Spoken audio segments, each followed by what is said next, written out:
Vamos lá. Gente, dá o joinha aí, tá? Dá o joinha aí que é legal. Para nossa, é importante para nossa página, para as nossas transmissões, né? Bom, Gustavo, a nossa, vamos dar nossa então. ideia hoje é, é trocar, como a gente falou aqui, né? Eu e o Eduardo, a gente gosta muito dessa temática, vocação, chamado, a gente curte muito essas coisas. Uhum, Então, fiquei bem, como o Eduardo falou, né? Quando ele me chamou ali para a gente fazer uma dobradinha, a gente foi pensando o que a gente falaria, né? Como isso é algo que a gente gosta bastante, então vamos falar sobre isso, vamos trocar uma ideia sobre isso, né? Então, a gente até conversou anteriormente, assim, do que a gente poderia falar, o que a gente podia abordar, que fosse uhum. útil. Então, a gente vai estar conversando aqui, trocando algumas ideias. Ao mesmo tempo, quero entender um pouco mais das ideias do Eduardo, e quero entender um pouco mais das minhas ideias. Então, vai ser uma troca de ideias, vamos conversar, um bate-papo. E você, que está aí no chat, pode interagir, tanto no YouTube do canal 27, quanto no YouTube da IBNSM. Então, você pode interagir ali na perguntas. Temos uma equipe que vai estar gerenciando as perguntas e também interagindo com vocês. Mas, Isso aí. iniciando, de mim para o Eduardo, a minha pergunta é você falar um pouco assim do que você enxerga da importância nessa temática. O que é importante para ti nisso? Sim. É aquela história, né? Às vezes a gente fica pensando, será que eu já cheguei em algum lugar que a gente deseja chegar? Só que a gente só vai chegar em algum lugar se a gente souber para onde a gente está indo, né? Sim, Então, e se você se conhece, você tem metade vamos dizer assim, do que importa em mãos. Se você conhece quem você é e você sabe para onde você está indo, então você sabe qual a direção tomar, que decisões você tomar. E às vezes parece algo assim simples, mas que na prática não é tão simples. As pessoas realmente não sabem quem são elas, de fato, e nem sabem para onde estão indo, qual é o seu propósito, qual é o seu objetivo, né? Então, e isso fica muito mais latente, vamos dizer assim, quando você pega o público jovem, que é o público que a gente trabalha, né? Com adolescentes, com jovens, né? É uma grande porcentagem dos adolescentes que ainda não sabem quem eles são, de fato, né? E nem quais são os seus propósitos, né? Nem quais são os seus objetivos, né? De vida, enfim. E esses questionamentos trazem muitos problemas, principalmente nessa idade, para qualquer idade, mas pensando nessa fase de adolescência e juventude, você saber quem você é e o que você, qual caminho você está indo, né? Qual o propósito da sua vida, para onde você está direcionando a sua vida é fundamental, né? Porque é uma fase de escolhas, né? A nível emocional, a nível profissional, a nível espiritual, enfim, né? Em todos os níveis da sua vida, isso é muito importante. Então, eu vejo o quanto que essa temática precisa ser levantada e precisa ser discutida para que cada um possa saber mais quem é e para onde vai, né? E isso já resolve muitos problemas, principalmente nas fases de adolescência e juventude. E você? Quero saber também que você vê, qual é a importância da gente estar pensando nesse tema, né? Pensando nessas questões. na verdade, essa é a grande pergunta, né, da filosofia: de onde viemos, por que estamos aqui, o que estamos Uhum, fazendo aqui, para onde vamos. E a Bíblia, ela dá uma resposta a essas quatro perguntas fundamentais da filosofia. Nisso, na prática, quando uma pessoa ela não entende muito bem o porquê que ela existe, o propósito dela, acaba que eu acho que a depressão ela é um fenômeno que acontece como consequência dessa perca de sentido, de propósito, de identidade, de, uhum, de chamado, de vocação. Então, acredito que até o desencadear em algumas situações como suicídio, por exemplo, podem ser frutos de uma não compreensão desse propósito. Então, a pessoa entrar em depressão porque, quem sabe, ela firmou a vida dela em coisas que não podem ser tão firmadas assim. Ela não pode firmar tanto. Porque todos nós fomos firmados na nossa vida em coisas, naturalmente. Mas acontece que quais são as coisas que eu posso firmar a minha vida? E isso são coisas que são imutáveis, que não mudem. Isso tem coisas que elas têm que ser inabaláveis, que são atemporais, para que eu possa realmente firmar a minha vida ali e sair, né, de algumas crises que a gente passa. Então, para mim, a importância desse tema é saúde. É saúde espiritual, é saúde emocional, é saúde física. Sim. E eu acho que isso pode se encontrar muito mal se a gente não entende muito bem alguns termos, algumas explicações, algumas coisas não fazem sentido para nós. Você falou sobre suportar, né? E aí eu já complemento a pergunta que você fez sobre qual a importância da gente falar dessa temática nesse tempo, né, que a gente está passando com relação à pandemia, né, com Covid-19, né? Como que você vê o quão é importante a gente saber a nossa identidade, o nosso propósito nesse tempo que a gente está passando, especificamente, né, nesses dias aí com tanta novidade, vamos dizer assim, né, passando por um tempo pelo qual praticamente ou ninguém realmente passou, né? Como que você vê isso? A pandemia essa do coronavírus, até então, algumas pessoas estavam muito tranquilas. Porque elas estavam tranquilas? Porque até então era uma situação um pouco conhecida, né? O pessoal citou ali muito do H1N1, então o pessoal estava tranquilo. Quando chegou numa parte onde as pessoas se depararam com situações que elas não conheciam, ou elas não tinham esse entendimento do que aconteceria, não tinham a visão de futuro, bate um pouco de medo, porque o medo é justamente isso. O medo, como o exemplo que eu sempre dou, é você estar numa floresta que está ecoando algum som que você nunca ouviu na vida.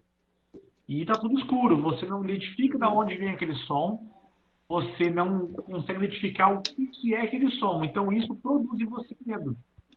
Sim. Então, o fato de nós estarmos com uma doença que nós nunca vimos antes e situações que nós nunca vimos antes, isso nos gera medo. Porque nós não conhecermos, nós não temos controle sobre, a gente não saber como se resolve, a gente não saber o que vai acontecer amanhã, o que vai acontecer em abril, o que vai acontecer em maio, isso nos gera medo. Mas para nós, cristãos, isso não deve nos gerar medo. Por quê? Porque nós acreditamos e confiamos em um Deus onde nós entregamos todo o controle da nossa vida. E Ele é alguém que sabe o que é essa doença, Ele sabe como ela inicia, Ele sabe como ela termina, Ele tem o controle total, Ele é soberano totalmente sobre a situação, nada foge do controle dEle, tudo está debaixo do controle dEle. Então, nós não temos o controle e não temos uma noção sobre a doença, mas nós temos o controle, uma noção sobre o nosso... Controle não, mas uma noção sobre o nosso Deus. A gente sabe como o nosso Deus é. Então, o que nos traz entendimento essa hora é que, na questão da identidade, nós sabemos que nós estamos vindo de um Deus, nós acreditamos em um Deus que é soberano, e essa tem que fazer parte da nossa característica, da nossa identidade, de que esse Deus soberano tem controle sobre tudo. Então, essa temática, nesse meio, é importante entender que esse Deus soberano me chamou para algo, me vocacionou para algo. Uhum. Então, eu não estou à margem de uma doença, eu não estou entregue às mãos de uma pandemia, eu estou entregue Sim. às mãos de um Deus soberano que me vocacionou e me chamou. Então, isso Uhum. já me tranquiliza. Sim. Eu vejo, como lá em 1 João fala, né, que o verdadeiro amor lança fora todo medo, nesse sentido de que o medo, ele existe, como você falou, o medo é real, mas o medo ele não pode nos paralisar. E eu creio que quando a gente tem uma identidade firmada em Deus, nós sabemos quem nós somos em Deus e sabemos o nosso propósito, esse medo ele não nos paralisa, né? O que nem você falou, tudo que é novo traz receio, né? E o que é o medo ele vem de uma maneira forte nesses momentos, como você falou, porque a gente não sabe até que momento isso vai continuar, né? E toda vez que o ser humano ele não tem essas respostas, né? Porque o ser humano ele tenta controlar tudo, né? E cada um tenta controlar a sua vida, né? E a verdade é que a gente não tem controle da nossa vida, né? Mas isso só é perceptível nesses momentos extremos. No dia a dia, no cotidiano, a gente não percebe o quanto que a gente não tem controle. A gente tem a ilusão de que a gente controla os nossos horários, né? Enfim, a nossa saúde, tudo. Então, eu creio que para esse tempo, né, ter uma identidade firmada e um propósito firmado em Deus faz com que esse medo não paralise, né? O medo vem, mas isso não impede da gente continuar crendo, da gente continuar agindo segundo o direcionamento de Deus e crendo nesse Deus que, como você falou, que é dono, né, e senhor de todas as coisas, né? Eu até lembrei agora, tem um texto que foi divulgado por causa da pandemia, do C.S. Lewis. E esse texto foi divulgado na época da bomba atômica, né? E o C.S. Uhum. Lewis ele fala nesse texto que nós não devemos lidar com a morte sendo uma possibilidade, mas a morte ela vai acontecer, Sim. certo? Claro, exceto para aqueles que vão estar aqui quando Jesus voltar, mas a morte é Uhum. algo real, entendeu? Então, vamos trocar a bomba atômica por coronavírus, né? Uhum. Então, se o coronavírus chegar, se o coronavírus chegar até mim, eu entender que é a morte e ela Uhum. chegaria em algum momento, certo? Exatamente. E aí ele fala da bomba atômica assim, ó, quando a bomba atômica chegar, que ela nos pegue felizes, servindo a Deus, adorando Ele. E eu acho muito interessante uma música que ela fala assim: se Deus fizer, Ele é Deus, se não fizer, continua sendo Deus. Se a porta Uhum. abrir, Ele é Deus, se não abrir, Ele continua sendo Deus. Então, como tu falou, o vírus ele não deve nos assustar, ele não deve nos colocar medo, mas o que eu estou desafiando muito as pessoas aqui, falando isso com elas, é enxergar o vírus como um desafio. Como nós aqui, tipo, nós, a gente não fazia transmissão, não fazemos dobradinhas assim, então Sim. é um cenário diferente, Uhum. é um formato diferente na qual nós temos que aproveitar esse desafio e construir, nos reinventarmos. Eu acho que Uhum. um dos atributos comunicáveis de Deus para o ser humano é a criatividade. Deus é um ser Sim. extremamente criativo. Então, ele Sim. nos faz também pessoas criativas. E até mais você falava do mandato cultural, né? Deus fez o ser humano para que ele melhorasse o que caísse na mão dele e que ele protegesse o que caísse na mão dele. E para que isso acontecesse, Deus deu ao ser humano criatividade. Então, a criatividade, ela permite que o ser humano se reinvente, ela permite que o ser humano crie, pense, inove, né? Só que como o ser humano, como Adão e Eva caíram, também produziu dentro do ser humano coisas que são contrárias à criatividade. A criatividade deixa o ser humano dinâmico, deixa o ser humano esperto, ligado, né? Sempre pensando em inovação. O contrário disso é a comodidade, é o ser engessado, é o não querer, não aceitar desafios. Então, Sim. no momento que estamos agora, o que nós precisamos é, de fato, agirmos com criatividade, né? Uhum. Reproduzir esse atributo de Deus. Isso me faz pensar já no conceito de identidade, né? Se a gente já puder já começar a desenrolar um pouquinho, né, sobre a Sim. visão que cada um tem sobre né, esses conceitos, vamos dizer, que nós fomos criados pela palavra de Deus, né? E aí você vê lá em Gênesis, né, 2, o quanto que Deus criou o homem segundo a sua imagem e semelhança, né? E quando você fala de criatividade como um atributo, né, que é um atributo de Deus que a gente tem acesso, nós podemos ver o quanto que isso está ligado à nossa identidade. E a nossa identidade está ligada dentro daquilo que da maneira como nós fomos formados. Então, eu penso que quando a gente quer saber sobre como algo né, a gente muitas das vezes procura ver como que aquela coisa foi feita, né? Então, para a gente entender um pouquinho sobre quem nós somos, é importante às vezes a gente olhar como nós fomos feitos, como que o ser humano foi feito, né?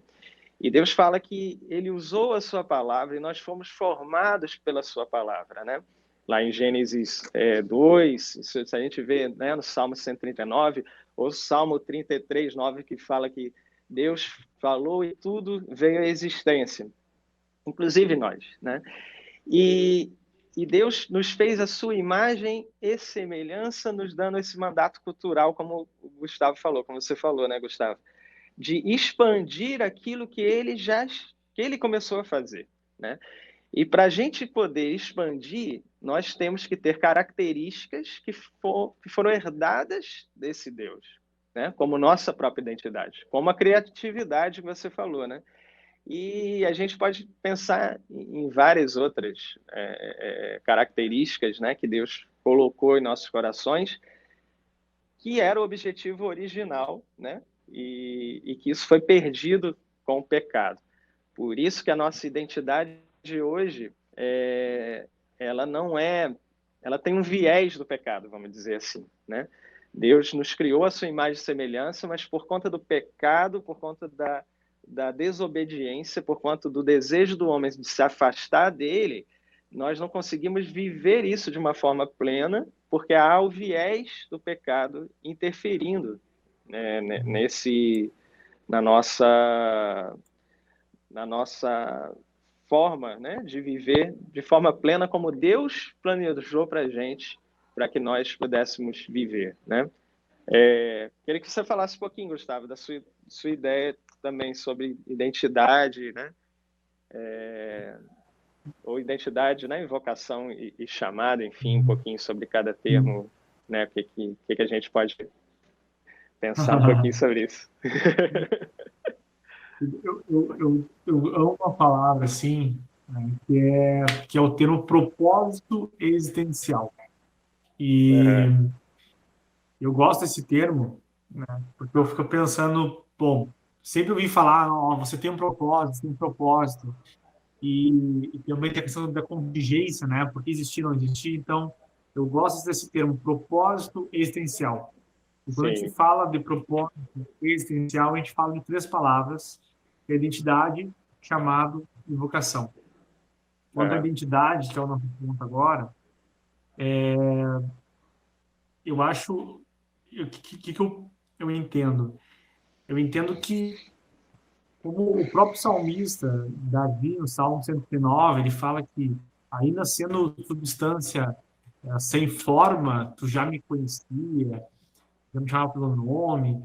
Jeremias 1,5 vai falar sobre isso aí. E eu percebo que Deus é o maior arquiteto e estrategista e planejador que existe. Então,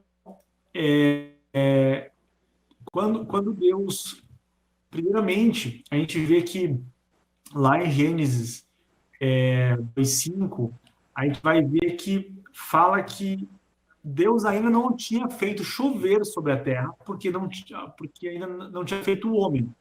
Então, antes de fazer, né, de fazer como bom criador, antes de criar alguma coisa, Deus ele tem um propósito. Então, surge o propósito e depois ele, ele cria algo que supra aquele propósito. E isso, quando Deus vai criar alguma coisa, ele lança sobre isso uma entidade. Então, se você sacar a sua identidade aí do seu bolso, você vai ver lá que você tem um nome, tem o seu nome, tem seu pai, a sua mãe, aonde você nasceu, a sua data de nascimento. Então, tudo isso está registrado já num RG celestial, né, que é a nossa identidade. Quando a gente vem à existência, a gente é gerado no ventre da mãe, a gente é dado à luz, ainda no ventre mesmo, a gente começa um processo meio cultural de identificação do ambiente. Então, a gente nasce, é dado à luz, e as coisas que tem ao nosso redor, elas começam a ajudar na nossa formação. Só que, nesse momento, eu não tenho contato direto com Deus. Eu não conheço Deus de forma mais direta. Nem hoje conhecemos plenamente Ele, né? Mas nós estamos muito distantes dessa realidade do conhecimento. Então, eu começo, vamos dizer assim, construir uma identidade, uma definição de quem eu sou, do porquê eu sou. As pessoas, meus pais, começam a imprimir coisas em mim, o ambiente começa a imprimir coisas em mim. Então, perceba, há uma identidade que Deus já me deu, certo? Deus me deu uma identidade, só que eu começo a construir uma identidade em paralelo, com pedaços de Deus e outras coisas culturais que o ambiente vai construindo. Então, no meio disso, eu começo a pensar, não, eu sou isso, eu sou aquilo, eu funciono assim, eu funciono desse outro jeito. E quando nós conhecemos a Jesus, é um desafio muito grande. Tem uma passagem, que eu acho muito legal, que é de Moisés, que eu sempre perguntava, quando Moisés chega no monte lá, com a sarça ardente e tudo mais, Deus fala para Moisés para ele tirar as sandálias dele, porque o local onde ele pisava era o local santo. Né? E eu tive uma leitura disso, lembrando o meu tempo de exército. No quartel, eu lembro que a gente fazia aqueles percursos, né? E nós fazíamos de coturno, que era o calçado que a gente usava, né?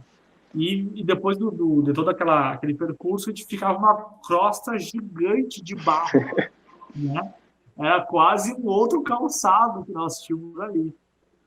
E quando Moisés chega diante de Deus, eu vejo Deus falando assim, Moisés, agora eu vou te revelar a tua identidade. Isso aí. Só que para eu revelar a tua identidade, tudo isso que você construiu, você precisa colocar fora. De alguma forma, entende? Ou seja, sim, toda essa crosta que está nos teus calçados, o teu calçado mesmo, tudo isso fala sobre a forma de ser Moisés, a forma como você caminhou até aqui. Aí tem as marcas, os lugares onde você andou. Tudo que construiu você até aqui. Moisés, eu preciso que você pegue tudo isso e deixe separado, porque agora eu vou te revelar quem você é. E quando nós conhecemos a Cristo, nós aceitamos a Cristo, há uma necessidade de nós lançarmos as nossas sandálias de lado. Tudo aquilo que nós construímos sobre nós, nesse momento é um momento para nós deixarmos de lado e ouvir o que o Senhor tem de construção, de identidade sobre nós, porque muita coisa que a gente construiu pode ser construção errada. Sim. Pode ser construção errada. Né? Então, essa é uma visão de identidade. Tem essa que Deus já nos deu muito tempo atrás, quando o espermatozoide fecundou, né? E tem essa que nós construímos, que quando nós aceitamos a Cristo, há todo um desafio de de, Aham. de deixar para trás, deixar de lado, né? Sim. Eu vejo dois pontos muito legais nisso que você está falando, né? Eu acho que é o primeiro ponto, pegando esse exemplo de Moisés, e se a gente pensar em tantos outros personagens bíblicos, é que essa ideia de identidade, né, ela não pode ser trabalhada de maneira isolada do seu chamado, da sua vocação. Identidade e propósito, eu achei muito legal você falar sobre é, identidade, propósito existencial, né? Que você falou, né? Sim. Porque são conceitos, na verdade, que fazem parte de uma coisa só, né? Então, você vê, quando Moisés, ele recebe, quando ele vê a sarça e Deus se revela a ele, Deus estava falando a identidade dele, estava gerando nele a identidade de quem ele realmente era, e, ao mesmo tempo, estava dando a ele um chamado, né? Então, assim, é algo que vem junto, né? Identidade, propósito, caminho juntos. São coisas que se complementam, né? Deus ele nos criou não somente com essa identidade, como você falou, mas ele nos criou com um propósito. Né? Lá em Efésios 2:10 fala que nós fomos criados para cumprir as obras que ele já fez antes da criação do mundo, né? Obras que ele pensou para nós, né? Então, assim, ele pensou em nós como seres únicos, né? Dentro dessa criatividade infinita, né? Que ele tem, mas ele também pensou em obras únicas para cada um de nós, obras que só o Gustavo pode fazer dentro da identidade que Deus pensou para o Gustavo, obras que só o Eduardo pode fazer dentro da identidade que Deus pensou para o Eduardo. Então, esse é um ponto que eu penso. E o segundo ponto que eu acho interessante é, como você falou, né? A nossa identidade, ela vai sendo gerada, essa segunda identidade, né? Como você falou, pelas vozes que a gente vai ouvindo, né? E então, toda palavra, ela é uma semente, e essa palavra vai gerando algo. Da mesma maneira que a palavra de Deus, ela é criadora, ela é essa semente que gera todas as coisas, nós, com esse resquício, né, de imagem e semelhança, a nossa palavra também vai gerando algo na vida dos outros e na nossa própria vida. Então, quando um bebê, né, desde o ventre da sua mãe, ele vai ouvindo ali de seus pais, ele vai construindo a sua identidade a partir do relacionamento que ele tem com os pais e depois com as pessoas mais próximas, né? Com os familiares, né? Com avô, tio, irmãos, professores, até brinco, professor de IBD tem uma responsabilidade muito grande, porque está gerando essa identidade na criança até que Deus se revele a ela e ela possa ter esse deslumbrar, vamos dizer assim, né?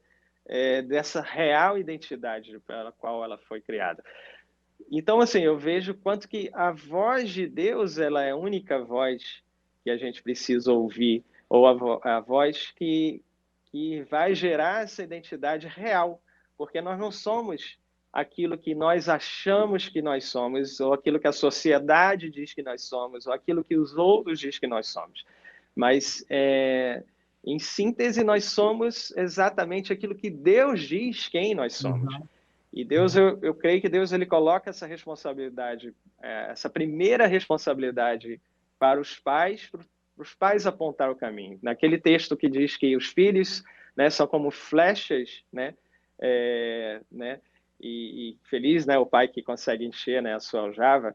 O que o arqueiro faz? Né? Ele aponta a flecha para o alvo, né? Então os filhos eles são como alvos, eles são como flechas na mão dos arqueiros, que são os pais, e os pais eles apontam a direção para os filhos, ou seja, os pais eles têm esse, vamos dizer assim, eles são incumbidos dessa função de apontar na vida do filho qual é a sua identidade, seu propósito. Só que, pelo viés do pecado, né, por sermos falhos todos nós, isso não acontece de uma maneira plena, né? E Continue. isso é legal, isso é legal, isso é muito legal, porque Uhum. isso fala muito eu não sou pai ainda, né? Mas isso fala muito a nós, cristãos, Uhum. e também como cristãos, como seguidores de Jesus, também como líderes, da Sim, importância de nós olharmos para o indivíduo e entendermos a identidade de Deus sobre ele e ajudarmos ele a caminhar dentro dessa identidade que Deus deu para ele. uhum. Legal, né? Porque no momento que eu olho para o indivíduo e olho e tento interpretar a identidade que Deus deu para ele, eu consigo conduzi-lo no caminho certo. Tem um Sim. texto que é de Atos 14, que Paulo fala bem assim, ó, que Deus permitiu. Paulo já tinha falado em um texto que Deus preparou caminhos para que os homens andassem, né? E em Atos O 14, 17, né? fala, esse é o 14, fala Sim. que, Aham. Atos Tá. 14, que fala que Deus permitiu que os povos andassem pelos seus próprios caminhos, Sim. mas não deixou a si mesmo sem testemunho, mandando Aham. dias frutíferos e tudo mais. E fala em uma parte, fala assim, ó, e ele fez assim para que eles, tateando, o pudessem encontrar, embora talvez não pudessem encontrar, embora não estivesse longe. Então, tu vê que, até a gente falava mais cedo, né, de que aí vem Atos 17, Atos 17. que fala que Deus, ele, ele determinou os tempos em que cada um deveria Sim. habitar, né? E os limites das suas habitações, né? E nisso, o indivíduo ele nasce em uma época, isso também nos desafia agora, e saber que Deus ele determinou que nós deveríamos habitar em uma época de uma pandemia, Aham. certo? E todos esses instrumentos ao nosso redor, que são pessoas, são problemas, tudo isso que está, a cidade que nós moramos, a casa que nós moramos, a escola que nós estudamos, a universidade que nós estamos, o trabalho que nós estamos, todo esse ambiente, ele serve para imprimir a identidade de Deus. Só como você falou, né? Por todo esse ambiente estar contaminado pelo pecado, acaba que tem muito ruído nessa impressão. Uhum. Sim. É, eu acho interessante porque algumas pessoas falam assim, tá, mas como é que eu descubro, né, quem eu sou em Deus, né? E aí, eu não sei se já aconteceu isso com você, mas às vezes eu pergunto, quem você é? Né? Aí a pessoa fala, eu sou médico, né? Ou eu sou baterista. As pessoas colocam a função ou um exercício de algo como a sua identidade, né? Então, e o interessante é que deveria ser o contrário, né? Quem eu sou define o que eu faço, e não o contrário. O que eu faço define quem eu sou, né? Então, assim, quem eu sou vai definir as minhas escolhas, vai definir aquilo que eu vou fazer, né?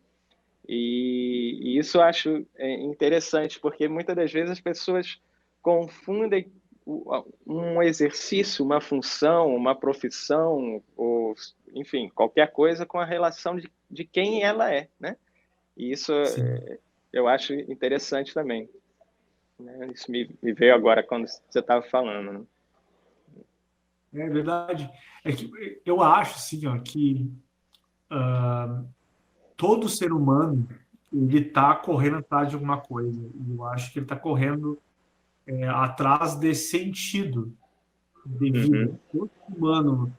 Então, ele tenta completa com coisas materiais, completa com cargos. Então,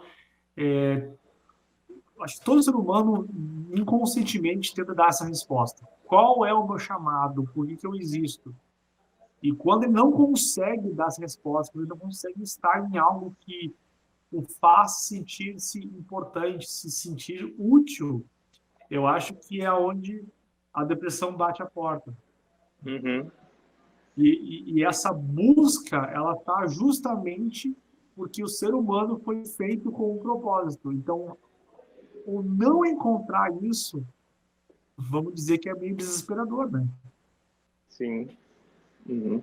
Eu me lembro lá de quando Paulo, se não me engano, é Atos 20, se não me engano, quando Paulo, 20 ou 24, agora me fugiu a referência.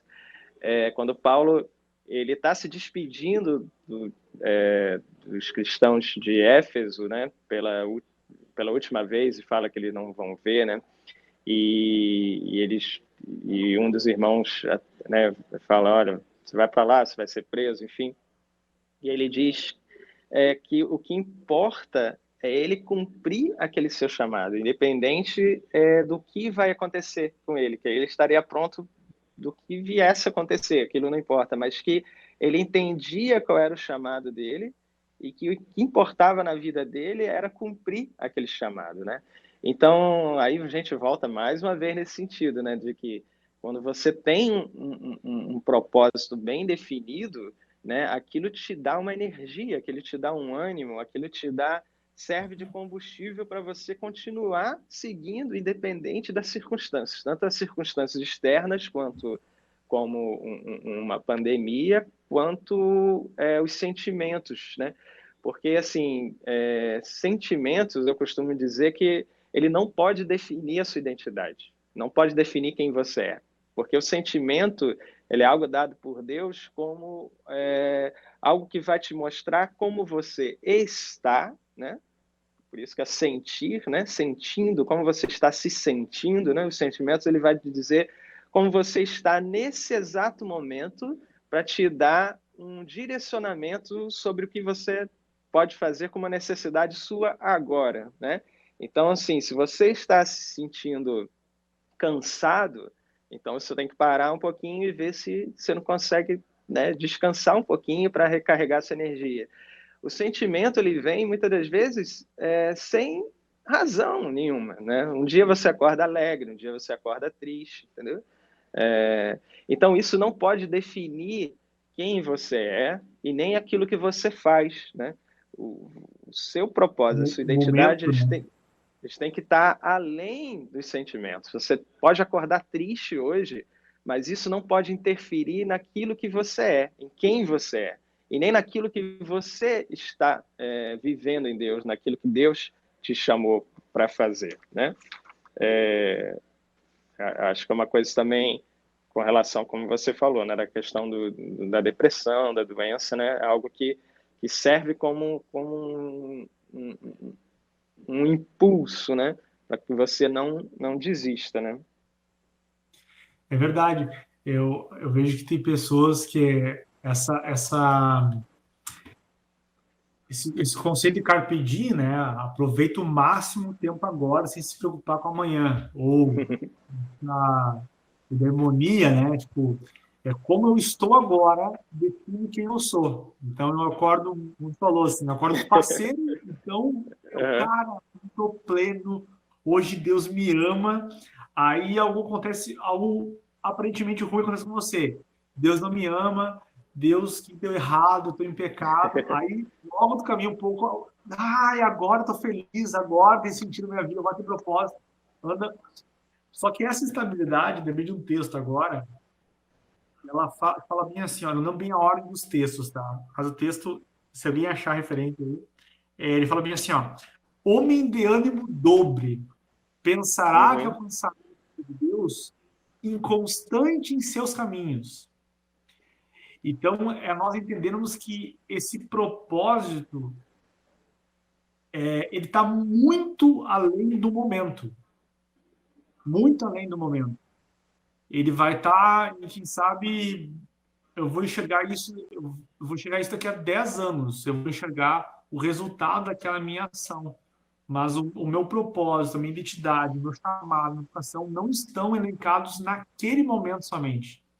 O Sim. momento em faz parte de um todo. A gente não pode desprezar isso, né? Pensar que esse todo é a vida da gente. Enquanto a gente estiver vivo, Deus vai estar revelando para a gente qual é o nosso chamado, né? Eu gosto muito de Abraão como exemplo dessa questão de chamado, porque Deus ele chama Abraão em determinado momento, lá em Gênesis 2, ele diz para ele sair da terra dele e ir para um lugar que ele ainda nem sabia, e que ele ia ser, né, pai de muitas nações e que todas as famílias da terra seriam benditas através dele, né? A partir daí, Deus vai falando, dando... eu já fiz umas contas, eu acredito que pelo menos 9 vezes Deus fala a Abraão e ele complementa a palavra que ele dá para Abraão. Então, se você juntar todas essas palavras ao decorrer toda da vida de Abraão, você tem o chamado de Abraão, na minha visão, tá? Então, assim, em ti serão benditas todas as famílias da terra e a sua descendência será tão grande como o pó da terra e a sua descendência será tão grande quanto as estrelas do céu e por aí vai, né? Então, o seu chamado, a sua identidade e sua vocação, você vai descobrindo dentro do seu relacionamento com Deus, durante o caminhar, né? Tem uma frase muito legal que eu acho do Rubem Alves, né? E ele vai falando sobre relacionamentos, né? Sobre casamentos e tal. E primeiro ele vai falando das dificuldades e depois ele solta uma pergunta. Mas então, será possível, né, a vitória do amor? Mais ou menos alguma coisa assim, né? Que ele fala, sim, ele não está nem no início e nem no final, ele está na caminhada, né? E eu vejo da mesma maneira, né, com relação a esse nosso descobrir e viver o nosso propósito em Deus. Eu acho que está ligado muito em relação à nossa caminhada. Quando a gente pensa em Paulo, né, e eu vejo, acho que eu tinha até notado aqui o texto qual que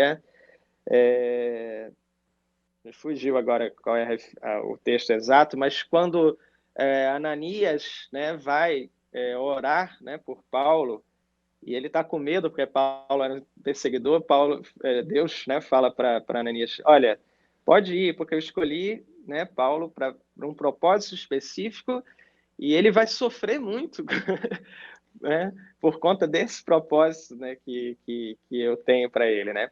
Assim, Deus já tinha no coração dele tudo que Paulo ia fazer, mas naquele momento Paulo ainda não sabia tudo que ele ia fazer. Ele vai descobrindo, né, o que ele foi chamado ao longo da caminhada dele com Deus, né? E aí a gente vê lá em Atos 26, né, de 15 a 18, eu vou até abrir aqui para ficar mais claro, rapidinho, que aí eu vou citar. O Gustavo, tá me ouvindo, Gustavo? Estou ouvindo. Tá, é que sumiu a sua imagem aqui. Desculpa, sumiu, é só por isso que eu te chamei. Mas só para citar aqui em Atos 26, que eu vejo, na minha visão, é um resumo do chamado de Paulo. Ele cita qual é o chamado dele, né? Da sua defesa quando ele está preso, né? Que ele fala assim... Ele vai citando ele pergunta para Jesus, né? Quem és tu, Senhor? Então respondeu o Senhor, sou Jesus, a quem você está perseguindo. Agora levante-se e fique em pé. Eu lhe apareci para constituí-lo servo e testemunha do que você viu a meu respeito e do que lhe mostrarei. Eu livrarei do seu próprio povo e dos gentios. E aí entra a chave que eu acho legal. As quais eu o envio para abrir-lhe os olhos e convertê-los das trevas para a luz. Para mim, esse é o resumo do chamado da vida de Paulo, ir pregar aos gentios, né? Mas ele só vai descobrir isso ao longo da caminhada, né? Conforme ele vai caminhando com Deus e Deus vai revelando isso no dia a dia, né? Eu acho que o chamado, ele é justamente isso. Eu acho que ele é um quebra-cabeça que é a última peça que tu ganha quando tu morre. Boa. Você ganhou a última peça, game over. E é justamente isso. Eu acho que nós vamos nós não descobrimos, não sabemos hoje nós não temos o conhecimento pleno do nosso chamado hoje.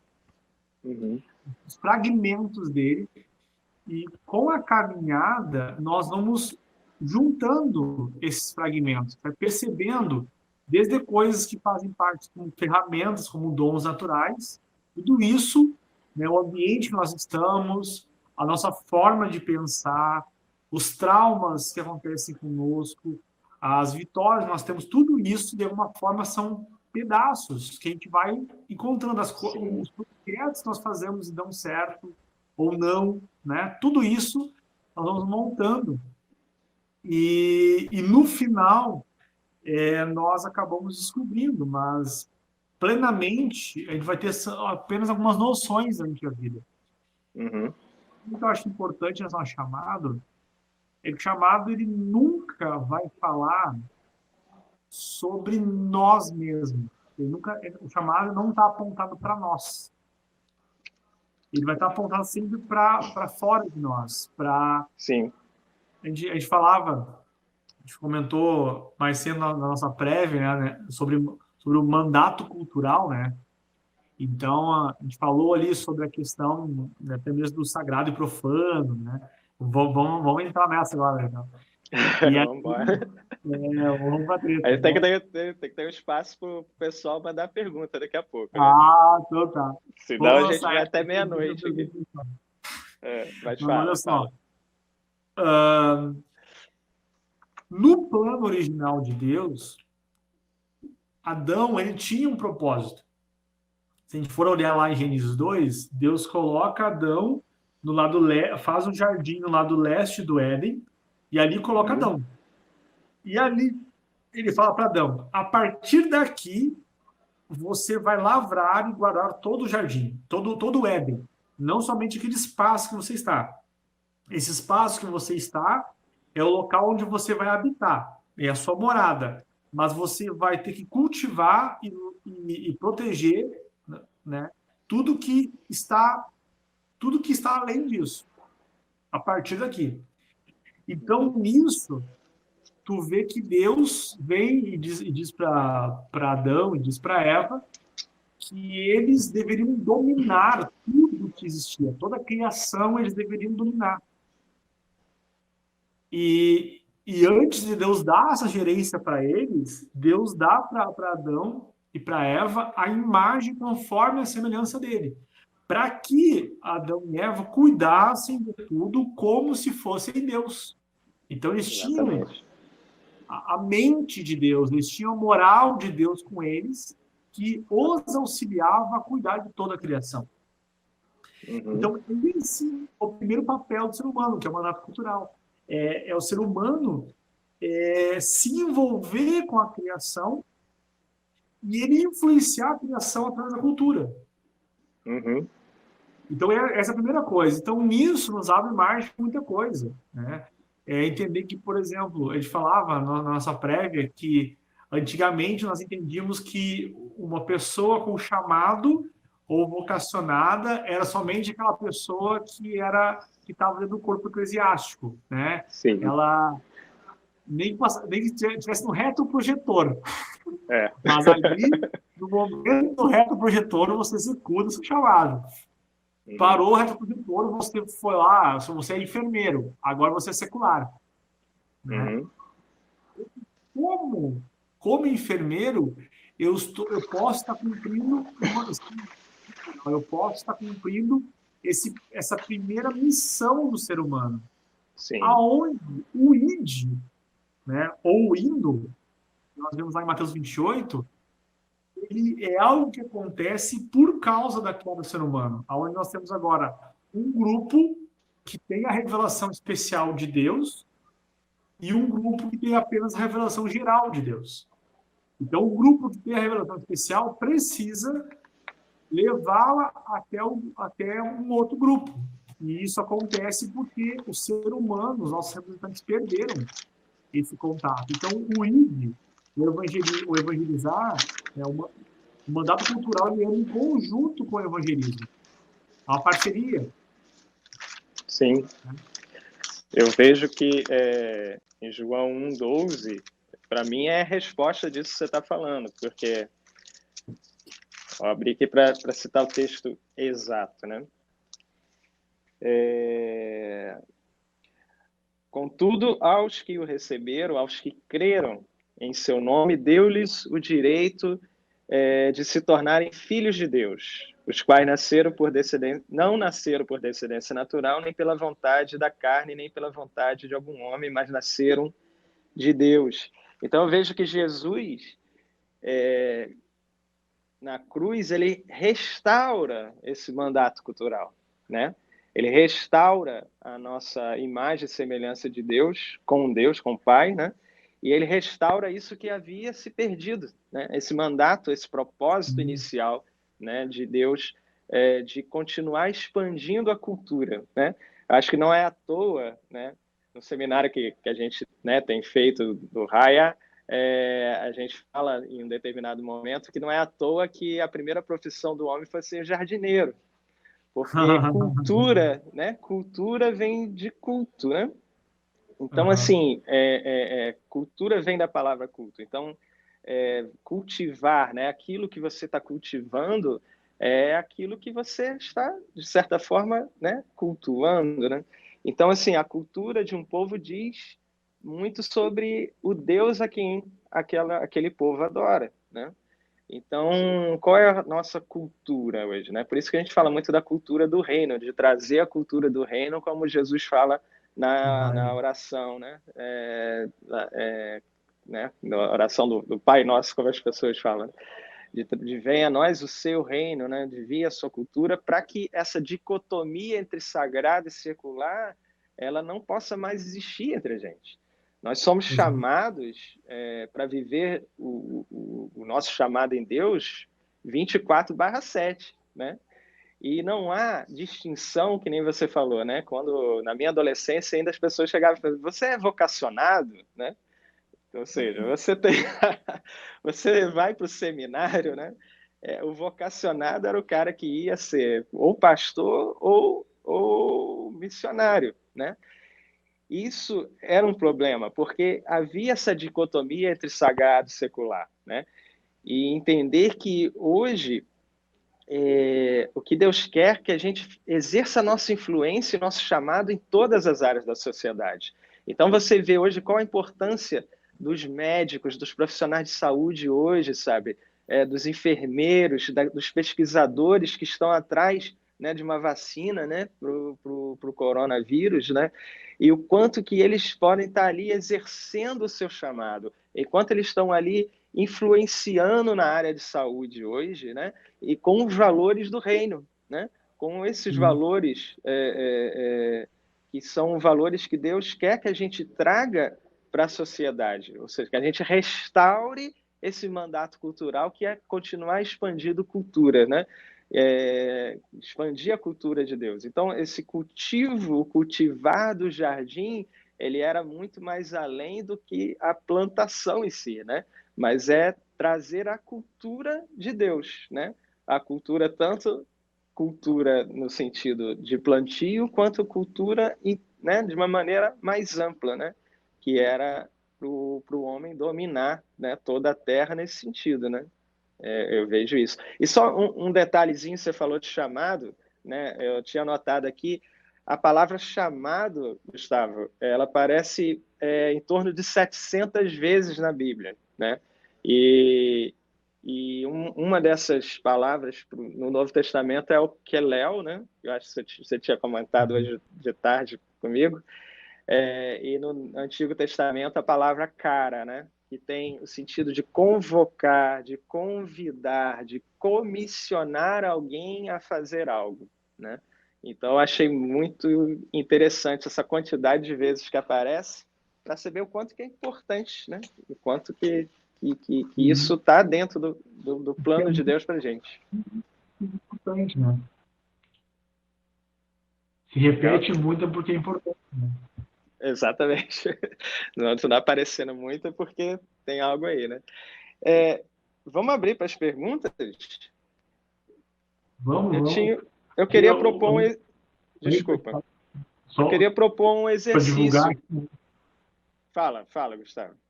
Divulgar. Então, para divulgar que nós estamos transmitindo pela BE, pela Identidade Jovem. Então, se você está aí, coloca lá no Instagram, @identidadej, Show, Facebook show. também, no YouTube também, e IBNSM no Facebook e no YouTube. Aí dá para o Eduardo também fazer divulgação. Isso aí, você também que está acompanhando aí pelo Freedom, a galera do Freedom, pega aí, tira uma foto aí com a live e marca lá a gente lá também. Vamos marcar, tanto na Identidade Jovem quanto no Freedom, beleza? Eu queria propor um exercício, Gustavo, para o pessoal que está em casa, que é um exercício que a gente faz no seminário do Raya, e depois eu vou falar um pouquinho, se tiver tempo, né, sobre o seminário, enfim, o propósito. Mas quando a gente fala sobre conhecer quem nós somos, né, e aí a gente citou Abraão aqui, a gente viu quanto que Abraão, Deus, em um certo momento, ele muda o nome de Abrão para Abraão. Ele coloca uma letra que é dentro que provém até do seu tetragrama, difícil sair aqui, saiu, tetragrama, né, que é um dos nomes com que ele se revela, né, tanto para Abraão quanto para Moisés, enfim. E ele muda o nome de Sarai para Sara, ele muda o nome de Jacó para Israel. Isso é carregado de um símbolo muito importante, né? De que os nossos nomes, eles trazem uma identidade. Então, eu queria que você aí, em casa, fizesse um exercício e para você perceber o quanto que o seu nome fala sobre você, a respeito de quem você é. E talvez você não tenha noção do quanto o seu nome possa falar a respeito de quem você é, ou do quanto que às vezes ajuda ou atrapalha você viver a sua identidade plena que Deus tem para você. Então, eu queria que você, vou botar aqui no papel, não sei se vai dar para ver, eu escrevi meu nome aqui, tá dando para ver? Tem uma sombra ali do celular, mas eu acho que dá para ver sim. Você pega no papel e escreve o seu nome completo. No meu caso aqui, é grande o nome. Tem gente que tem nome maior que o meu, mas enfim. Você escreve o seu nome no papel completo. E eu queria que você colocasse, isso é rapidinho, 5 minutinhos você faz e depois você, quem puder, tá mandando para a gente, né? O que você sabe a respeito de cada parte do seu nome. Então, eu botei aqui, por exemplo, no meu nome, José Eduardo Vieira de Cerqueira. Então, José, por exemplo, eu sei que foi um pedido do meu avô. Meu avô pediu para minha mãe colocar o nome de José porque ele tinha um filho, né, chamado José, que veio a falecer, se eu não me engano, quando ele tinha 15 anos de idade. Então, foi um pedido, né, que ele fez à minha mãe. Então, coloque ali em cima do seu nome o que você sabe a respeito do seu nome, o que você sabe a respeito do significado do seu nome. Então, por exemplo, José, a princípio, me vinha de que era o último. Eu não sei porquê, depois eu fui pesquisar, mas de início eu achava isso. Então, por exemplo, Eduardo, eu já fiz uma pesquisa, eu sei que é o guardião, né? Vieira, da onde que vem o Vieira, né? Se é da sua mãe, o que você sabe a respeito do Vieira? Coloca todas as coisas que você sabe, né? Características da sua família de mãe, da sua família materna, você coloca e puxa uma setinha e coloca ali, né? Cerqueira, como eu botei, né? Então, são a minha família paterna, né? Muitos deles são empreendedores, por exemplo, né? Tem várias pessoas na família da parte do meu pai que eles têm negócios por conta própria, né? Isso é uma característica familiar. Então, coloca ali. Mas o que quer dizer cerqueira? Da onde que vem? Você sabe essa informação? Antes de você pesquisar, coloque coisas que você já saiba sobre o seu nome, né? E, né, Vieira, por exemplo. Vieira, ele vem, né, daquele molusco, né, da vieira, né? Então, o que te traz, né? Por exemplo, cerqueira eu vi que vem, é um derivado da palavra carvalho. Então, tem o significado ligado à árvore, né? Essa árvore, né? Enfim, queria que você aí em casa fizesse exercício enquanto a gente continua aqui e depois a gente queria falar um pouquinho sobre isso. Se puder, faz Gustavo? exercício, tira uma fotinho e posta, né? Isso, posta lá, marca a gente lá no Instagram. Ó, tem umas perguntas aqui, ó, que vieram. Vou lançar para nós aqui, tá?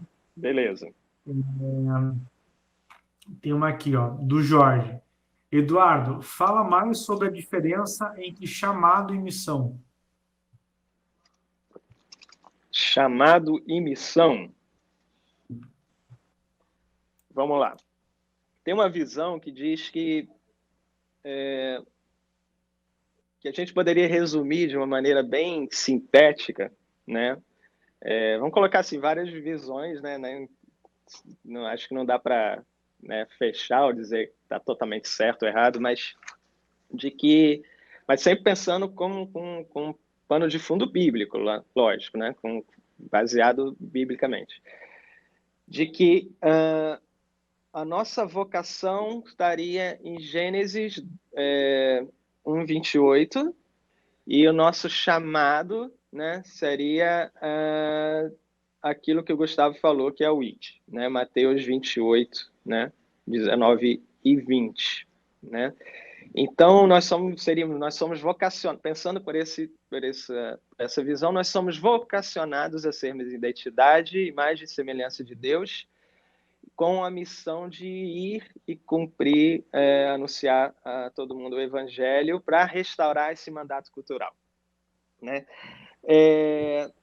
Eu entendo assim que o chamado, a gente vive o chamado, o apóstolo, né, Edson já até já comentou isso, né, em algum momento, eu lembro, né, acho que nós vivemos o nosso chamado em Deus e nós cumprimos a nossa missão, né? O nosso chamado ele está muito mais ligado à questão da identidade, de quem nós somos. Como eu falei antes, é meio possível a gente fazer essa separação entre chamado e identidade, porque isso vai se constituindo como algo único, né? Ou duas faces da mesma moeda, né? E Deus nos dá missões, né? Ou uma missão específica, né? E aí você cumpre aquela missão. Aquela missão, ela está ligada ao seu chamado, à sua identidade, né? Mas o seu chamado é algo que você vive, você vai viver ao longo de toda a sua vida, né? Então, eu creio que missão é algo mais específico, né? O Gustavo pode colocar aí o complemento dele, né, se ele concorda, né, ou discorda disso, mas no meu entendimento, missão é algo específico. Deus deu uma missão específica para José, no sentido de guardar por 7 anos toda a produção do Egito, porque haveria fome na terra. Mas o chamado de José ele vai além disso, né? O chamado de José é algo para ele vivenciar durante toda a sua vida, como ele vivenciou, né, durante o tempo que ele foi governador do Egito. Mas a missão foi algo específico que Deus deu naquele momento. O que você entende, Gustavo, com relação a isso? A primeira coisa que a gente precisa entender é que a missão não é nossa, a missão é de Deus. Até tem um termo na teologia que chama de missio Dei. Então, a missão de salvar o mundo, ela é de Deus. Nós somos participantes da missio Dei, nós somos participantes da missão de Deus. E dentro disso, eu lembro agora da administração, que na administração nós temos uma tríade chamada visão, missão e valores. Então, a visão, ela é uma visita ao futuro. A visão na administração é como você quer estar daqui a X tempo. A missão é como você vai chegar nessa visão, nesse futuro. E os valores são as coisas negociáveis que você vai carregar durante a caminhada até a visão. Dessa forma, usando essa tríade da administração, eu entendo que a visão, ela é o chamado. Ela é aquilo que eu devo entregar no final da minha vida. Como Paulo fala, ele guardou a fé, ele percorreu a carreira que foi proposta para ele e ele entregou, né? Ele recebeu 5 talentos e entregou para Deus 10. Então, a vocação, nesse momento, ela pode ser sinônimo de missão, que é como eu vou caminhar em direção ao meu chamado. Então, Paulo vai falar em Efésios 4:1 exatamente isso, que nós devemos andar dignos da vocação na qual fomos chamados. Então, nós precisamos cumprir, né, essa missão. Então, a vocação seria, nesse caso, para mim, sinônimo de missão. E o chamado seria o que eu vou entregar no final da minha vida para o Senhor. Né? Não que eu vou entregar no final da minha vida, mas tudo o que eu construí, como eu falei antes, né? Essa última peça do quebra-cabeça. Né? Que aí, chegando lá, está aqui, Senhor. Eu cumpri toda essa missão, eu vim caminhando dentro dessa vocação que o Senhor me propôs, e aqui está o que o Senhor pediu para mim. Vou lançar outro agora aqui, tá? Roberto.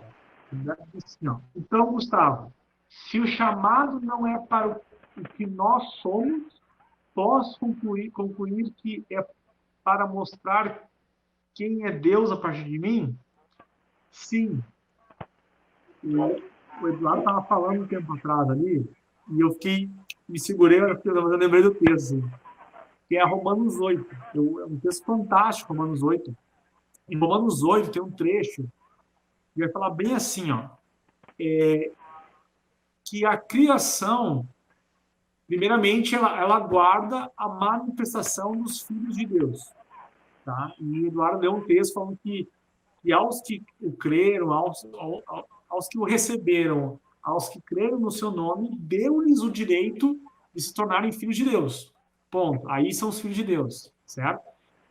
Então, a criação, ela aguarda a manifestação desses que creram, que receberam e que creram no seu nome, no nome de Jesus. A criação aguarda isso. E ali fala que a criação, ela ficou sujeita à vaidade, não por vontade própria, mas por causa do que a sujeitou. Aí, o que sujeitou a criação à vaidade? Eu trago o pensamento que o que sujeitou a criação à vaidade foi a queda do ser humano. Porque quando o ser humano ele recebeu a imagem conforme a semelhança de Deus para gerenciar tudo, e de alguma forma esse ser humano ele perdeu o controle disso. Então, o que é a vaidade? Eu dei exemplo esses dias. Está dando exemplo. Meio lúdico, assim. Vaidade é 5 negros trancados numa sala, 2 meses sem comer. Aí você coloca 3 pão lá dentro. O que vai acontecer? Meu pão. Então, a escassez, ela gera vaidade. Certo? A escassez de amor faz as pessoas quererem elas serem amadas. A escassez de ouvidos faz as pessoas quererem ser ouvidas. E o texto está dizendo que a criação ficou sujeita à vaidade por causa daquilo que a sujeitou, que é a queda do ser humano. No texto, um pouco antes, se eu me recordo bem, de Romanos 8, um pouco antes dessa parte, vai falar que para que nós possamos ser glorificados, nós somos filhos de Deus, para que a gente possa ser glorificado, nós precisamos padecer com Cristo, para sermos glorificados com Ele. Se não padecemos com Ele, se não sofremos, não há o que nós sermos glorificados. E isso testifica um filho de Deus. Então, toda vez que a gente age em vaidade, toda vez que a gente age pensando em nós, ou fazendo coisas pensando em nós estamos testificando uma identidade de um não filho de Deus. E no momento que nós entendemos que o nosso chamado é para fora de nós, nesse mandato cultural, nesse restaurar a criação, nesse cuidar, nesse dar ao invés de receber, nesse dar, doar, doar, dar, doar, doar, isso faz com que a criação seja atendida pelos filhos de Deus. Então, sim, o chamado de Deus não é para nós, porque isso é contrário, isso é vaidade. Mas nós precisamos mostrar a gestão de Deus, a gente precisa mostrar essa parceria, né? Nós precisamos ser expressão do amor de Deus para as pessoas ao nosso redor. A Elaine perguntou assim, ó, quem tem sua identidade firmada em Deus cumpre seu propósito?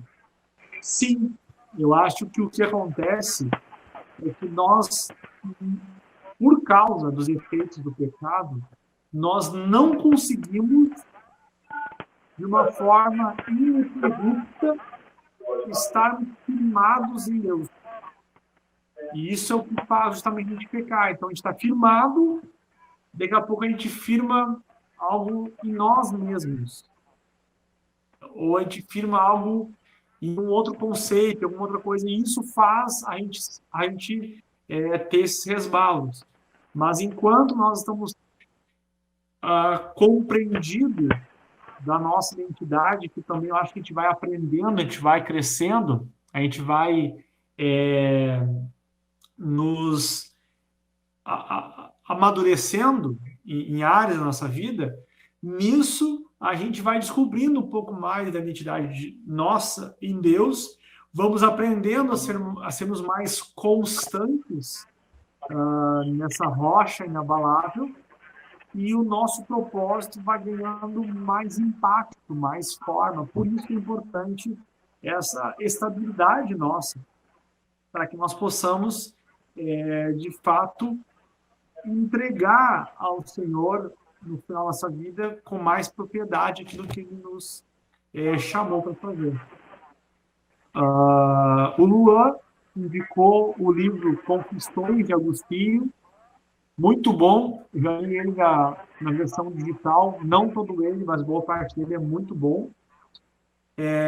O Wesley, Viver o Chamado para Cumprir a Missão, isso aí. A Cristina colocou: o desejo do inimigo é desviarmos do nosso propósito o tempo todo. É verdade. É pensar assim, que se você fizer aquilo que você foi chamado para fazer, você foi criado para fazer, você se torna uma arma muito poderosa nas mãos de Deus. O medo, ele se torna um problema quando ele te paralisa, no meu ver, ou quando você tem o medo, quando você não tem necessidade de ter medo, né? Ou seja, você ter medo de um leão à sua frente, ele é um medo real, ele está ali para que você se cuide, que você saiba qual é a distância que você precisa ter, né? O problema é quando você vira refém desse medo, né? E aí você passa a ter o medo te paralisar, e aí você não conseguir cumprir o propósito, né, de Deus para sua vida. E quando há um medo que não faz sentido você ter medo, né? Por exemplo, você ter medo de um leão quando você, na verdade, está à frente de um gato, né? E o seu cérebro interpreta isso, entendeu? Então, assim, é isso que, na minha visão, você tem que diferenciar. Esse medo que você está sentindo é um medo real dentro da circunstância, né, que está, né? Por exemplo, eu entendo que as pessoas estejam com algum tipo de receio com relação à pandemia, porque é algo novo, é algo que a gente precisa se cuidar, é algo que realmente tem levado a óbito, enfim. Mas qual é o nível de medo que a gente tem que ter, né? Ou o nível de precaução que a gente tem desse sentido, para que isso não venha paralisar a nossa vida, para que não venha paralisar a nossa identidade, para que não venha paralisar o nosso chamado. Continue, Gustavo. O que você pode falar? Isso. E também, assim, ó,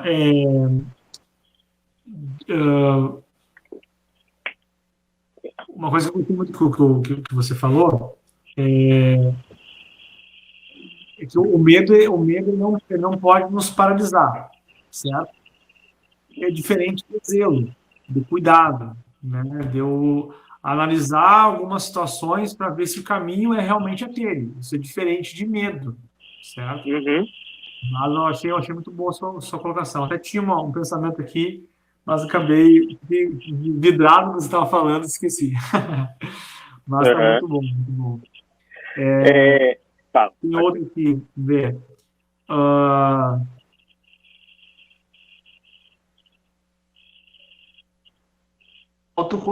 Stephanie colocou: autoconhecimento da identidade e chamado é importantíssimo para fazer escolhas corretas. Verdade? Exatamente isso. Muito bom. A Daiane Conte colocou: muito legal essa temática sobre identidade. Antes não falávamos sobre isso. Observo que até no ambiente de trabalho isso é muito tratado hoje em treinamento. É verdade. Né? Eu acho que justamente por causa disso que a gente falou antes, de todo ser humano está na busca de um sentido para a vida dele, e é uma busca meio frenética, né? Porque nós nos desconectamos de Deus, então a gente perdeu muito essa conexão, e nessa conexão é que estava o sentido, e agora o ser humano está correndo atrás disso. Sim, já tem gente fazendo exercício. A Manu, a Júlia mandou aqui a imagem da Manu fazendo exercício muito legal. Não sei se vai dar para ver aqui, eu vou mostrar no celular. Não sei se... Olha só que legal, Gustavo. Ela fez tudo coloridinho, ó, puxando de um lado para o outro. Qual é o objetivo desse exercício? Você começa a ver... Você começa a ver o que seu nome diz, né? O que cada parte do seu nome diz a seu respeito, e você começa a ver se você vive aquilo ou não, né? E o que aquilo diz a seu respeito, né? Achei legal aqui, vou dar um exemplo aqui da Manu aqui, ó, rapidinho, deixa eu abrir aqui, já que ela compartilhou. Ó, Manuela, ela botou Deus conosco, né? Foi minha mãe que escolheu. E aí tem o significado de um nome dela, Bastos, que é construir, né? E Tenório significa aquele... Não achou significado, mas o Demoura significa muralha. Então, olha só, construir muralha, aquele Deus que está conosco, que constrói muralhas, né? E o correia, lugar onde tem correias, como que o correia poderia entrar? Ou seja, são pequenos fragmentos, pequenas peças do quebra-cabeça, como o Gustavo falou, que pode te ajudar a apontar para direcionamento, né? E aí você pode olhar, por exemplo, os sobrenomes e ver o que do Correia eu tenho na minha vida, né? E o que do Bastos eu tenho na minha vida, né? O que eu estou vivenciando, né? E também deixar, né? Porque muitas características, elas não são positivas, nem todas as características são positivas. Tem algumas características que são negativas, que vêm acompanhando a família, né? E que você pode romper nesse momento. É aquilo que o Gustavo falou lá no início, né? Na questão de você viver sua plena identidade, não viver aquela identidade que você se habituou a viver, né? Então, no final, você vai ver que esse nome todo, seu nome todo, ele te dá uma frase a seu respeito, né? E o quanto que essa frase pode ter um significado, né, ligado ao seu chamado, ao propósito de Deus para a sua vida, né? Fala aí, Isso. Gustavo. A gente E fechando. uma outra dica que eu tomei, estava comentando com o pessoal esses tempos sobre o meu conceito de fofoca, né? Fofoca é você compartilhar uma Sim, informação de outra pessoa com uma terceira, e essa terceira pessoa ela não tem nenhum poder de resolução com aquela informação. Então, vamos dizer que você viu o Beltrano fazendo algo errado. Então, você foi até a Ciclano e comentou, olha, o Beltrano fez algo errado. Mas a Ciclana, ela não tem nenhum poder de resolução. Ela não é líder, ela não é mãe, ela não tem nenhum poder de resolução. Então, deixa de ser fofoca quando você compartilha uma informação com alguém que sim. tem poder de resolução e você compartilha o intuito de querer resolver.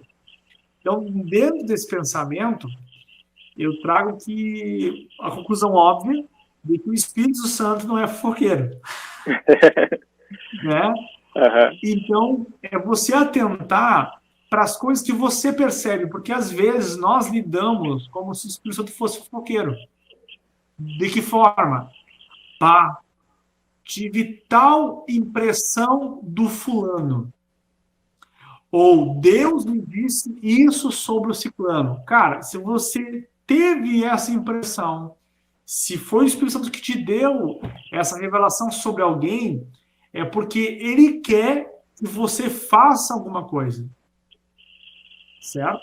Que você se lance de uma forma. Ah, eu tive um sonho com o Beltrano, né? Alguma coisa Deus quer que você faça em relação a isso. Sim. Então, no meio disso, eu vejo muitas pessoas, às vezes, tem uma frase do Luther King, que foi tema do nosso retiro, que é aquela frase, quem não tem uma causa pela qual morrer, como é que é? Quem não tem uma causa pela qual morrer, não tem motivo para viver, né? Essa foi a frase do Luther King. Então, a pergunta que a gente deixa para o fim é qual é a sua causa que você morreria? Jesus teve a dele. Qual é a sua? Exatamente. E não é, você entender que não é apenas uma percepção fofoqueira, sabe? Ah, eu não gosto como as coisas são feitas na igreja. Eu não gosto como as coisas são feitas no grupo de jovens. Eu não gosto como as coisas são feitas na faculdade. Eu não gosto como a humanidade se movimenta dessa forma. Cara, se dentro de você tem uma dor, certo? Possivelmente Deus está te chamando para ser instrumento de resolução nisso. Sim. Se você não gosta como uma coisa é feita em algum lugar, procure o líder, converse com ele e leve uma ideia, certo? Não, eu não consigo enxergar Deus revelando e mostrando coisas que são inúteis. Então, se você tem alguma coisa dentro de você contrária ou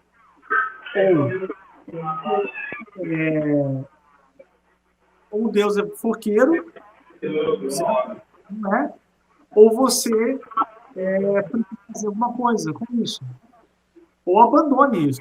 Mas, de alguma forma, se você está tendo uma percepção sobre alguma coisa, eu, por exemplo, eu sinto muita dor em relação à ignorância.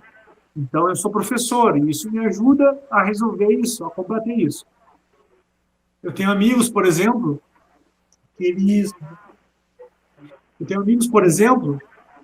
que eles caminham na rua e eles não suportam ver pessoas dormindo na rua. Então, o sonho deles é construir um albergue. Entende? Então, dentro disso pode estar o mandato cultural, dentro disso pode estar a vocação, né? O seu chamado.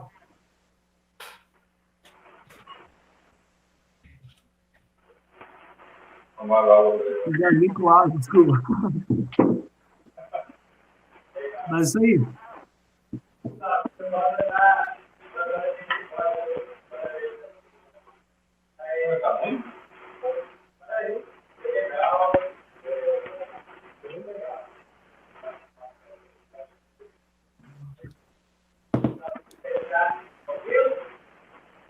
Tá bem ruim.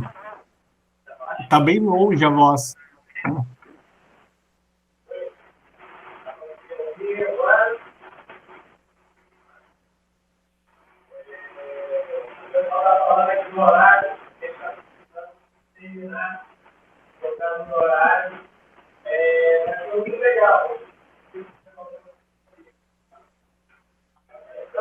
Tá bem baixinho, tá ok.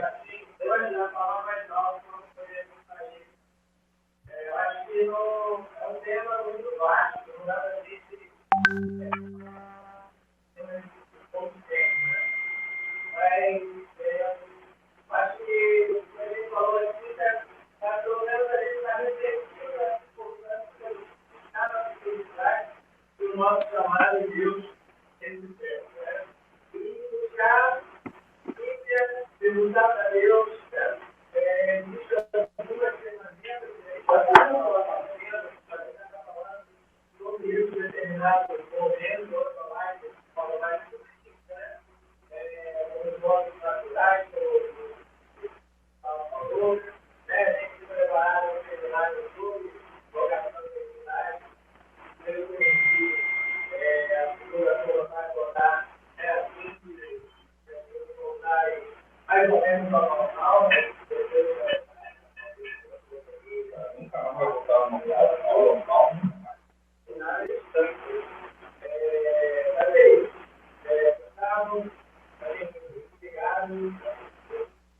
Da minha parte, né? Agradecer a todo mundo aí que acompanhou a gente.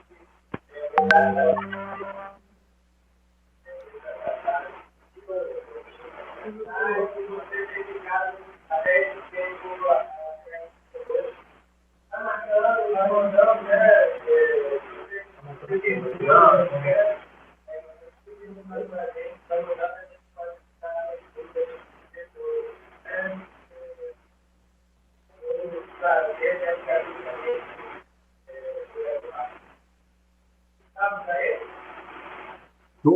Tô te ouvindo. Valeu também, Eduardo. Obrigado aí pelo convite.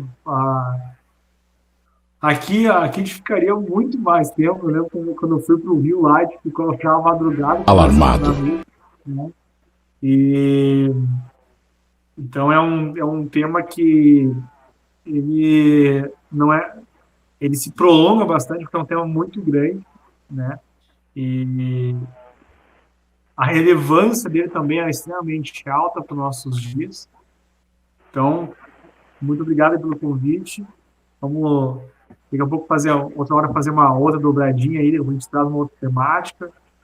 E show de bola. Pessoal aí que está acompanhando, vamos deixar de novo o desejo de vocês curtirem aí os canais no YouTube, do Facebook e do Instagram da Identidade Jovem.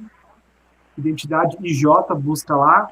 Também nos canais do Facebook, do Instagram, do YouTube, do Freedom, que é o ministério que o Eduardo lidera, e também o canal, né, onde nós estamos transmitindo aí, o canal da Igreja Batista Nacional e também da Igreja Batista Brasileira, que é a IFPB Angra, né, canal 27. Pode curtir lá, seguir, sempre vai ter coisas novas aí, legais, certo?